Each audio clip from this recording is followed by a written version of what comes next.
right, hello, wine drinking people. Today is Tuesday, September 28th.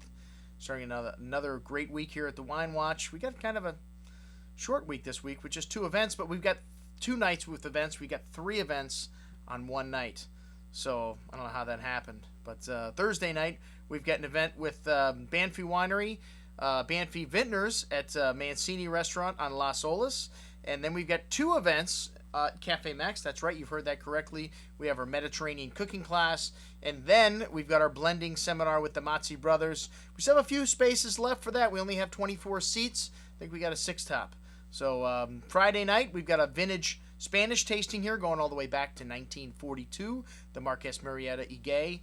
So that should be fantastic. Check that out, the entire lineup on our website under the calendar of events. All right, well, what have I got to sell you today? Today we've got a big Bordeaux tasting. Big Bordeaux. And we're not tasting anything out of 6-liter bottles like this one right here, which I purchased for Isabella. She was born the same year this wine was, in 2003. One of the great wines of Bordeaux, Pichon Baron.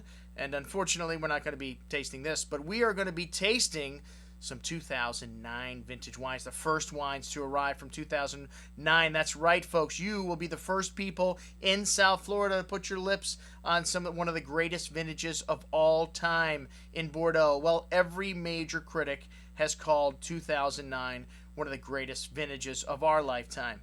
And even the lesser wines, the Bordeaux Superiors in a vintage like 2009, are phenomenal. The Côte de Castillon, the Côte de Blaye, some of these outer-lying satellite appellations of the right bank, which are starting to pop up and produce outstanding wines. Hey, you're not going to be able to touch some of the Grand Cru Class A wines in 2009. Laffitte's $1,500 a bottle. The other first grocer around $1,000 a bottle. But hey, you can still get some incredible values in Bordeaux, especially if you know somebody like Bill Blatch.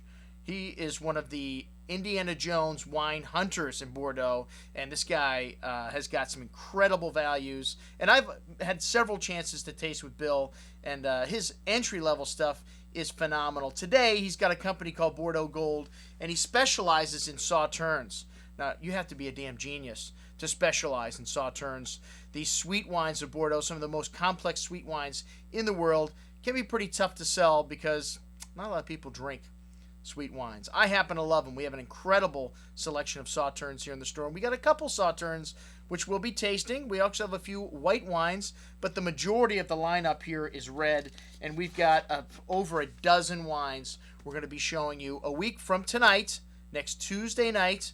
And we've got some nice little pass-around hors d'oeuvres. Tony will be doing some Kobe sliders. I love the Kobe sliders with the mushroom, truffle aioli, and the Gruyere cheese. One of my favorite things. Great food for Bordeaux. Check it out, the entire lineup. And I've decided to include everything we've got left from 2009. And this doesn't mean there's not more stuff going to be available. This is just all the stuff that I've bought and paid for, secured allocations on. So I've included a list after our menu, what we're going to be eating and drinking next Tuesday night of everything we got available from 2009 Bordeaux.